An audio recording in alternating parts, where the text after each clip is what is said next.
രംഗത്തുള്ള ആളല്ലഞ്ഞിട്ട് കൂടി ഇത് വായിച്ചപ്പോൾ എനിക്ക് വലിയ അഭിമാനമാണ് തോന്നിയത്. സാധാരണഗതിയിൽ എന്നെ പോലുള്ള ഒരാൾക്ക് മനസ്സിലാക്കാൻ കഴിയാത്ത കാര്യങ്ങൾ സാധാരണക്കാരൻ്റെതായ ഭാഷയിൽ അദ്ദേഹത്തിന്റെ അനുഭവങ്ങളിലൂടെ തീർച്ചയായിട്ടും നാളെ വളർന്നു വരുന്ന ഒരു ഒരു ഒരു പ്ലാന്റ് സയൻസിലെ ഒരു വിദ്യാർത്ഥി തീർച്ചയായിട്ടും അവരെ സംബന്ധിച്ച് ഒരു കർമ്മരേഖ, ഒരു മാർഗരേഖ ആണ് ഈ പുസ്തകം എന്ന് പറഞ്ഞുകൊണ്ട് എന്നെ ഈ കാര്യത്തിന് ക്ഷണിച്ച ഈ ഓർഗനൈസേഷൻ എല്ലാം നന്ദിയും പറഞ്ഞുകൊണ്ട് ഇവിടെ എത്തിച്ചേർന്ന എല്ലാവർക്കും നന്ദി പറഞ്ഞുകൊണ്ട് വാക്കുകൾ അവസാനിപ്പിക്കുന്നു. Thank you. അതിൽ നിന്നും വളരെ വ്യത്യസ്തമായി സാറിന്റെ വിദ്യാർത്ഥികൾക്ക് ഈ ഒരു പുസ്തകം നൽകിക്കൊണ്ട് ഈ ഒരു വേദിയിൽ പുസ്തക പ്രകാശനം നടത്തിയതിൽ ഞങ്ങളുടെ ഓരോ സ്റ്റുഡൻസിന്റെയും പേരിലുള്ള ഹൃദയത്തിൽ നിന്നുള്ള നന്ദി സാറിന് ഈ അവസരം നൽകുന്നു. സെപ്റ്റംബർ മാസം 5-ാം തീയതി ആദ്യത്തെ കോള് പോകുന്നത് അത് ജോമി സാറിനായിരിക്കും. നമുക്കറിയാം അന്ന് അധ്യാപക ദിനം. ഒരു അധ്യാപകൻ എങ്ങനെ ആയിരിക്കണം, ഏത് രീതിയിലായിരിക്കണം എന്ന് ഒരു വിദ്യാർത്ഥി പറയണമെങ്കിൽ ആ വിദ്യാർത്ഥിയോട് ചോദിക്കുകയാണ്, നിനക്കൊരു ഇഷ്ടമുള്ള അധ്യാപകന്റെയോ അധ്യാപികയുടെയോ പേര് പറയാൻ പറഞ്ഞാൽ ആദ്യം മനസ്സിലേക്ക് തെളിഞ്ഞു വരുന്ന മുഖം അത് ആരുടെയാണോ, അത് ഏത് പേരാണോ, അതായിരിക്കും ആ കുട്ടിയുടെ ഏറ്റവും നല്ല അധ്യാപകൻ അല്ലെങ്കിൽ അധ്യാപിക. സാറിന്റെ കൂടെയുള്ള ഓരോ യാത്രകളുമാണ്. ഓരോ യാത്രയും ഓരോ അനുഭവങ്ങളാണ്. ഇത് ഒരു പുസ്തകമല്ല, നിരവധി പുസ്തകത്തിനുള്ള സ്കോപ്പ് ഇനിയും സാറിന്റെ ആവനാഴിയിലുണ്ട് എന്ന് ഈ അവസരത്തിൽ പറയുകയാണ്. ഇടമലക്കുടിയിലേക്കുള്ള യാത്ര, അതുപോലെ തന്നെ ജോസൂട്ടി സാറിനും ബിജു സാറിന്റെ കൂടെയുള്ള ചിക്കമംഗലൂരിലേക്കുള്ള യാത്ര. അവിടെ വെച്ചാണ് 16 വർഷത്തിൽ ഒരിക്കൽ പൂക്കുന്ന സ്ട്രൊബൈലാന്തസ് പാപ്പിലോസസ് കാണുന്നത്. നമ്മളെല്ലാം ഇപ്പൊ കണ്ട കുറിഞ്ഞി അതൊരു 1 മീറ്റർ അല്ലെങ്കിൽ മാക്സിമം 1.5-1.5 മീറ്റർ വരുന്നുള്ളൂ. നമുക്കൊരാൾക്ക് കയറി നിൽക്കാൻ പറ്റുന്ന നമ്മുടെ കൈത്തണ്ടയുടെ വലിപ്പമുള്ള കുറിഞ്ഞി അവിടെ വെച്ച് സാറിന്റെ കൂടെ അന്ന് അവിടെ ചിക്കമംഗലൂര് പോയപ്പോഴാണ് കാണുവാൻ സാധിച്ചത്. ഓരോ യാത്രയെ കുറിച്ച് പറയാൻ സമയങ്ങൾ പോരാ, എല്ലാം ഓരോ അനുഭവങ്ങളാണ്. ഒരു പ്ലാന്റ് കിട്ടുമ്പോൾ നമ്മൾ ചോദിക്കും, സാറേ ഇതെന്താ? അപ്പോൾ സാർ അതിന്റെ പേര് പറയും, അതിന്റെ ഉപയോഗം പറയും, അതിന്റെ ഓരോ ഈച്ച് ആൻഡ് എവരി ഫീച്ചേഴ്സ് കൃത്യമായി പറയും. ക്ലാസ്സിലേക്ക് വരുമ്പോൾ നമ്മൾ പലപ്പോഴും കാണുന്നത്, ഇന്നാണെങ്കിൽ എല്ലാവരും ലാപ്ടോപ്പ് ബാഗ് അല്ലെങ്കിൽ ടാബ് ആയിട്ടാണ് പോവുക. നേരത്തെ 2-3 ബുക്സുകൾ ടെക്സ്റ്റുകളായിട്ടാണ് പോവുക. സാർ ഇതുവരെ ഇതൊന്നുമായിട്ട് ക്ലാസ്സിൽ വന്നിട്ടില്ല. ഒരു കൈ നന്നായിട്ട് വീശി ഒരു കൈ ചുരുട്ടി പിടിച്ചിട്ടുണ്ടാവും. ആ ചുരുട്ടി പിടിച്ചിരിക്കുന്നതിനകത്ത് കുറെ കളർ ചോക്കുകളായിരിക്കും. ആ കളർ ചോക്കുകളുമായി വന്നിട്ട് വളരെ ഭംഗിയായി ഓരോ ക്യാരക്ടേഴ്സും ഓരോന്നിനെ കുറിച്ചും എഴുതുന്നു.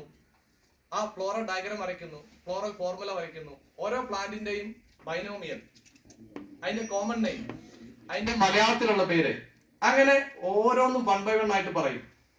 ഇത് സാറ് ഒരു പുസ്തകത്തിൽ നിന്നും കോപ്പി അടിച്ച് നോക്കി വായിച്ച് പഠിച്ചിട്ട് വരുന്നതല്ല. നിരവധി വർഷം പെരിയാർ ടൈഗർ റിസർവില് സാറിന്റെ സ്വന്തം റിസർച്ച് വർക്കിന്റെ ഭാഗമായിട്ട് ഓരോ ദിവസവും ഈ പറഞ്ഞതുപോലെ കൊളയട്ടയുടെയും ഒക്കെ കടികൊണ്ട് ഏകദേശം 1970 മിച്ചം പ്ലാന്റ്സിനെ, എനിക്ക് തോന്നുന്നു one of the largest thesis in south India, അത് സാറിന്റെ തീസിസ് തന്നെയാണ്. അപ്പോ ആ ഓരോ പ്ലാന്റും നോക്കി കണ്ടറിഞ്ഞ എക്സ്പീരിയൻസിൽ നിന്ന് സാറ് ചോക്കിലൂടെ ബോർഡിലേക്ക് ആവാഹിച്ചെഴുതുമ്പോൾ അത് മനസ്സിലാക്കാൻ ഓരോ കുട്ടിക്കും വളരെ എളുപ്പമാണ്. മറ്റൊന്ന്, നമ്മള് പലരും ഇതിൽ നിന്നും വ്യത്യസ്തമായി ക്ലാസ്സുകൾ എടുക്കുമ്പോൾ ഒരുപക്ഷെ നമുക്ക് അത് ബുദ്ധിമുട്ടായി തോന്നുമെങ്കിലും സാറിന്റെ ക്ലാസ്സിൽ ഇരിക്കാൻ ഇപ്പോഴും സത്യം പറഞ്ഞ മോഹമാണ്. സാറിന്റെ കൂടെ യാത്ര ചെയ്യാൻ മോഹമാണ്. അത് ഗവേഷണം കഴിഞ്ഞിട്ടും സാർ ഇടയ്ക്ക് വിളിക്കും. അപ്പൊ നമ്മൾ യാത്രകൾ പോകും. ഇനി സാറിന്റെ വീട്ടിൽ ചെല്ലുമ്പോൾ നമ്മൾ വിചാരിക്കും പ്രൊഫസറാണ്, അവിടെ കസേരയിൽ ചാരി കസേരയിൽ എന്തെങ്കിലും പുസ്തകമൊക്കെ വായിച്ചിരിപ്പുണ്ടാവുന്നു. അല്ല, സാർ നല്ലൊരു കർഷകനും കൂടിയാണ്. അവിടെ സാറിന് ഒരുപാട് കൃഷികളുണ്ട്. പാടത്തും അതുപോലെ തന്നെ പറമ്പിലും ഒക്കെ. അവിടുന്ന് നമ്മൾ ചെല്ലുമ്പോൾ കപ്പയും അതുപോലെ തന്നെ വെണ്ടയും പയറും ഒക്കെ കാളക്കൊമ്പനും ഒക്കെ നമ്മൾ കണ്ടിട്ടില്ലാത്ത പല വെറൈറ്റി പച്ചക്കറികളും ഒക്കെ സാറ് സ്വന്തമായിട്ട് റെഡിയാക്കുകയാണ്. അതിനുവേണ്ടി ഫെർട്ടിലൈസർ സാറ് കാശ് കൊടുത്ത് വാങ്ങുകയല്ല, ജൈവവളം സാറ് തന്നെ റെഡിയാക്കുകയാണ്. അപ്പോൾ ഒരുപാട് കാര്യങ്ങൾ പറയുവാനുണ്ട്. ഈ വൈകിയ വേളയിൽ ഒരുപാട് സംസാരിച്ച് സമയം കളയുന്നില്ല. ഇനിയും ഇതുപോലെയുള്ള നിരവധി പുസ്തകങ്ങൾ സാറിന് രചിക്കുവാൻ, നിരവധി യാത്രകൾ നടത്തുവാൻ എല്ലാവിധ ആയുരാരോഗ്യങ്ങളും ഉണ്ടാകട്ടെ എന്നും, ഇനിയും തുടർന്ന് അത് നമ്മൾ എപ്പോഴും പറയുന്നു, സാറിന്റെ കൂടുതൽ സമയം എനിക്ക് തോന്നുന്നു കാട്ടിലായിരിക്കും. അപ്പോൾ അത് ഫാമിലിയുടെ പൂർണ്ണമായ സപ്പോർട്ടുമാണ്. ടീച്ചറിനും എല്ലാവർക്കും, കുടുംബത്തിലെ എല്ലാവർക്കും ഒരുപാട് ആശംസകൾ അറിയിച്ചുകൊണ്ട് നിർത്തുന്നു. നന്ദി, നമസ്കാരം. സ്കോളറിൻ്റെ ഓൺ ബിഹാഫ് ഓഫ് ദം ഞാനിവിടെ നിൽക്കുന്നുണ്ട്. ഒരു മലയാള പുസ്തകം എൻ്റെ സാർ എഴുതിയതാണ്, ജോമി സർ. മലയാള പുസ്തക പബ്ലിക്കേഷനിൽ മലയാളത്തിൽ സംസാരിക്കാൻ എനിക്ക് എത്ര ന്യായീകരിക്കാൻ പറ്റുമോ അറിയില്ല. I am a Kannadiga, born and brought up in Karnataka. ആയിട്ടും പറയാനുണ്ടെങ്കിൽ ഇപ്പോൾ ഞാൻ ഓൾമോസ്റ്റ് 1 hour തൊട്ട് കേൾക്കുന്നത് എൻ്റെ സാറിനെ പറ്റി ഒരുപാട് ആൾക്കാർ ഒരുപാട് നമ്മളെ സാറിനെ പറ്റി പറയുവാണ്. എത്ര പറഞ്ഞാൽ അതൊരു 30-40% മാത്രം നമ്മൾ അറിഞ്ഞതായിരിക്കാം. ജോമി പറയുന്ന ഒരു പേഴ്സണാലിറ്റീനെ നമ്മൾ അറിയാൻ ഇനിയൊരു 60-70% ഉണ്ട്. പിന്നെ അവർ ചെയ്ത കോൺട്രിബ്യൂഷനെ എത്രത്തോളം അവർക്ക് പ്ലേസ് ഈ സൊസൈറ്റി തന്നിട്ടുണ്ട് പറയുന്നതിൽ എനിക്ക് സംശയമുണ്ട്. അത്രത്തോളം ഒരു ആത്മാർത്ഥമായ ഒരു വ്യക്തിനെ ഞാൻ കണ്ടതാണ്. ഒരു 6-7 യൂണിവേഴ്സിറ്റിയിൽ ഞാൻ വർക്ക് ചെയ്തിട്ടുണ്ട്. Variety of research guides have seen. 3 സ്റ്റേറ്റിൽ ഞാൻ വർക്ക് ചെയ്തിട്ടുണ്ട്, തമിഴ്നാട്, കർണാടക ആൻഡ് കേരള. ഇത്ര ഞാൻ കാണുമ്പോഴും ഒരു ഗുരു എന്ന് പറയുമ്പോൾ നിങ്ങൾ അപ്പോൾ ആദ്യത്തിൽ പറഞ്ഞു ഗുരു പറഞ്ഞ ശിഷ്യന്മാരുടെ ഒരു കണക്ഷൻ, അതെപ്പോഴും it's A U hard of ഭക്തി. ഭക്തി എന്ന് കേട്ടിട്ടുണ്ട് ആൾക്കാർ. ഭക്തി എന്ന് പറഞ്ഞാൽ ഡിവോഷൻ അല്ല. ഭക്തി ഇസ് ദ അൾട്ടിമേറ്റ് ലവ്. ഒരു ലവിന് പല സ്റ്റേജുകളുണ്ടാവാം, ശാരീരികമായിട്ട്, മാനസികമായിട്ട്. Ultimate love is called as bhakti. അതിൽ പ്രേമത്തോട് സറണ്ടറിങ് വരുവാണ്. ആ ഒരു ഭക്തിയാണ് നമ്മളോട് ഉണ്ടാക്കിയെടുത്തതാണ് നമ്മുടെ doctor Jomi Augustine sir, because of his personality. ഒരു സ്റ്റുഡൻ്റായിട്ട് നമ്മൾ എപ്പോഴും റിസർച്ച് സ്റ്റുഡൻസ് വന്ന് എത്തുമ്പോഴും റിസർച്ചിൽ വലിയ കോൺട്രിബ്യൂഷൻ ചെയ്യണം പറയുന്ന ഒരു വലിയ അഹങ്കാരത്തോടോ അല്ല വലിയൊരു ആളാവാനുള്ള ഒരു ആഗ്രഹത്തോടായിരിക്കും നമ്മൾ അവിടെ എത്തുന്നത്. അല്ലാതെ എന്ത് റിസർച്ച് ചെയ്യണോ, എത്രത്തോളം ചെയ്യണോ, എവിടെ കോൺട്രിബ്യൂഷൻ ചെയ്യണം പറയുന്ന ഒരു വിവരം നമുക്ക് MSc കഴിയുമ്പോഴോ അല്ല റിസർച്ചിൽ PhD എന്നുള്ള നമ്മൾ ഉണ്ടാവില്ല. അങ്ങനത്തെ ഉള്ളൊരു റിസർച്ച് സ്കോളറിനെ എവിടെയാണ് ഇപ്പോൾ റിസർച്ച് എത്തേണ്ടത്, ആ കണ്ണിലുള്ള ആ കാഴ്ച കൂട്ടിത്തരുന്നത് നമ്മുടെ സാറായിരിക്കും. അത് എല്ലാ ഗൈഡുമാരും ചെയ്യുന്നുണ്ടോ അറിയില്ല, ബട്ട് നമുക്ക് as a guide he has given that. ഇവിടെ ആയിരിക്കും നിങ്ങളുടെ വർക്ക് കോൺട്രിബ്യൂട്ട് ആയിട്ട് എത്തേണ്ടതെന്ന് അവർ കാണിക്കും. പിന്നെ എത്തിക്കേണ്ടതിൽ നമുക്ക് വരുന്ന ഇൻട്രസ്റ്റിലും നീ പോയി ചെയ്യുന്നത് ഇതുവരെയൊക്കെ അവർ പറഞ്ഞിട്ടേ ഇല്ല. അവരെപ്പോഴും പറയും ഞാൻ ഒരു പശുവിനെ കയറിട്ട് വിടുവാണ് ഫ്രീ ആയിട്ട്, അത് ഞാൻ കെട്ടിവെക്കുന്നില്ല. So you have to observe the limit and come back. അങ്ങനെ നമ്മൾക്ക് ആ ഫ്രീഡം തന്നിട്ടാണ് സാർ നമ്മളെ ഇതുവരെക്കും ഗൈഡ് ചെയ്തുകൊണ്ട് വന്നത്. ആസ് എ സ്റ്റുഡൻറ്റ് നമുക്ക് അവരെ പറയണമെങ്കിൽ നമ്മൾ ഒരു ഇൻകെപ്പബിലിറ്റി അല്ലെങ്കിൽ നമ്മളോട് ഇല്ലാത്ത ഒരു കഴിവിനെ അവർ ഞങ്ങളായിട്ട് ചെയ്തിട്ടില്ല. അല്ല, അതിനെ അറിയുമ്പോൾ തന്നെ അവർ ഇതിനെ എങ്ങനെ ശരിയാക്കാൻ പറ്റും പറയുന്ന ഒരു മാർഗമായിരിക്കും നമുക്ക് അവർ കാണിക്കുന്നത്. ആദ്യത്തിൽ ഇങ്ങനെ പൂ കാണുമ്പോൾ പറക്കി അങ്ങോട്ട് എറിയുന്ന പിള്ളേറിനെ കാണാം. One day he told one simple example. ഒരു പൂ ഡൈസെക്ഷൻ ചെയ്യണമെങ്കിൽ ആ പൂ ജീവിച്ച് വന്നിട്ട് നമ്മളെ മൈക്രോസ്കോപ്പിൽ സാക്രിഫൈസ് ചെയ്യുവാണ്. അപ്പോൾ ആ സാക്രിഫൈസിൽ മാക്സിമം ഇൻഫർമേഷൻ നമ്മൾ എടുക്കണം എന്ന് പറയുന്ന ഒരു സിംഗിൾ സെൻറ്റൻസ് നമുക്ക് മനസ്സിലാവാം എത്രത്തോട് കോൺഷ്യസ് ആയിട്ടാണ് സർ ഒരു സബ്ജക്റ്റിനെ ഹാൻഡിൽ ചെയ്യുന്നത്. Conscious involvement of him as a person to the subject. ഒരു നേച്ചർ പിന്നെ whenever you travel, I have done 2 travel for Strobilanthes. ബാക്കിയുള്ള എല്ലാവരും സ്ട്രോബിലാന്തസ് കോൺട്രിബ്യൂട്ട് ചെയ്ത ആൾക്കാരാണ്. I just accompanied him for that field work.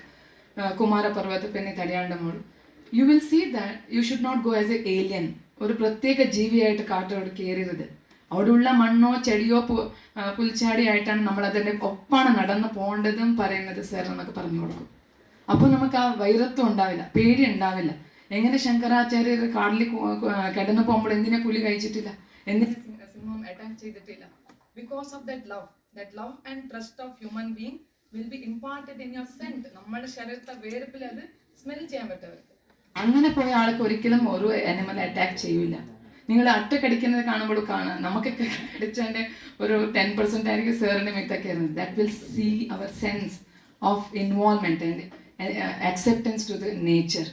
ആ നേച്ചറോട് നേച്ചറായിട്ട് ജീവിക്കുന്നതും നേച്ചറിനെ conscious ആയിട്ട് handle ചെയ്യുന്നത്, അതിന് വരുന്ന ഇൻഫോർമേഷൻ റെസ്പെക്റ്റബിൾ ആയിട്ട് പ്രസൻറ്റ് ചെയ്യാനുള്ളതാണ് നമ്മുടെ കടമയെന്ന് സർ നമുക്ക് പഠിപ്പിച്ച് തന്ന ഒരു ഇതാണ്. ശരിക്കും പറഞ്ഞാൽ as you said we are really blessed. ഇതിന് നമുക്ക് എലിജിബിലിറ്റി നമ്മൾ ഈ ജീവിതത്തിൽ ഉണ്ടാക്കിയതോ അറിയില്ല, ആരുടേതോ പൂർവ്വജന്മാരുടെ ബ്ലെസ്സിങ്ങിലായിരിക്കും നമ്മൾ സാറിനോട് എത്തിയതെന്ന് നമ്മളെപ്പോഴും വിചാരിക്കും. That is what we learned. പിന്നെ as a research personality is grown so much, എല്ലാവർക്കും അറിയാം. അതിനൊപ്പം എപ്പോഴും നമുക്ക് അവർ ആസ് എ ഫാമിലി പേഴ്സൺ എങ്ങനെ നിൽക്കണം പറയാതെ പറഞ്ഞു കാണിക്കും. We know how he is connected to his wife, how he is connected to every children. അല്ലാതെ what a great son he's, what a great brotherhood. അതിനെപ്പറ്റി എഴുതണമെങ്കിൽ I may write a book on that much information is there. As a person നമുക്ക് എല്ലാ റോളിനെ ന്യായീകരിക്കാൻ പറ്റണം. ഒരു മോനായിട്ട്, ഒരു ബ്രദറായിട്ട്, ഒരു ഭർത്താവായിട്ട്, ഒരു അച്ഛനായിട്ട്, പിന്നെ ഒരു ഗുരുവായിട്ട് ന്യായീകരിക്കാൻ പറ്റുന്നത് എല്ലാവരെ കൊണ്ടും സാധിക്കുമോ അറിയില്ല. But we are able to see that personality in front of us today. I wish all our students to grab maximum. As we said, എല്ലാ മൊമെൻറ്റും നമുക്ക് എന്ത് പഠിക്കാൻ പറ്റുമോ അറിയില്ല. ചിലപ്പോൾ നമ്മൾ എത്ര എടുത്താലും ഒരു സാഗരത്തിൻ്റെ ഒരു ഗ്ലാസ്സിൽ നമുക്ക് വർണ്ണിക്കാതിരിക്കാൻ പറ്റത്തില്ല. അല്ല, ഒരു സാഗരത്തിൻ്റെ വെള്ളത്തിനെ നമ്മൾ ഒരു ഗ്ലാസ്സിൽ കൊണ്ടുപോകാൻ പറ്റില്ല. ബട്ട് ഒരു ഗ്ലാസ്സിലെങ്കിൽ നമ്മൾ കുറേ കാര്യങ്ങൾ പഠിക്കും. അങ്ങനെ ആയിരിക്കും നമ്മുടെ ഈ നോളജിനെ സാറെ കൊണ്ട് ഗ്രാസ്പ് ചെയ്യുന്നത്. And as we said, it's a sense of responsibility. ആ ബുക്ക് അവർ നമ്മുടെ കൈ ത്രൂ ഹാൻഡ് ഓവർ ചെയ്യുമ്പോൾ ഒരുപാട് റെസ്പോൺസിബിലിറ്റിയാണ് അതിൽ പറയുന്നത്. അതിനെ നമുക്ക് അവർ എക്സ്പെക്ട് ചെയ്യുന്ന റെസ്പോൺസിബിലിറ്റി എടുക്കാൻ പറ്റുമെങ്കിൽ that is really A grateful blessing on all of us. So thank you for all of you for organizing such a beautiful ceremony, and thanks for giving opportunity for so many people to talk about our Dr. Jyomi Augustine sir. And as you said, he is not just a teacher for us, he is a guru. With all our bhakti, we are all surrendered to him. Thank you.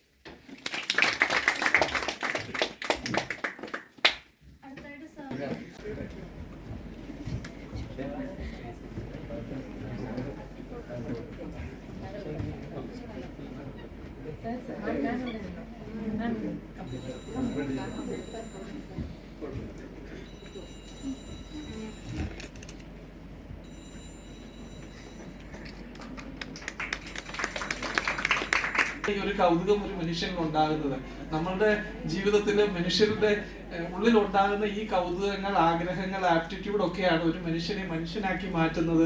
തുടർന്നുള്ള സഞ്ചാര വഴികൾ മികച്ചതാവുകയും നമ്മളോടൊപ്പം കൈപിടിച്ചു വരുന്നവർ മികച്ചവരാവുകയും ഒക്കെ ചെയ്യുമ്പോഴാണ് യഥാർത്ഥത്തിൽ 40 വർഷം കഴിയുമ്പോൾ ഈ തരത്തിലൊരു മികച്ച ഔട്ട്പുട്ട് ഉണ്ടാകുന്നത് എന്ന് ഞാൻ മനസ്സിലാക്കിയാണ്.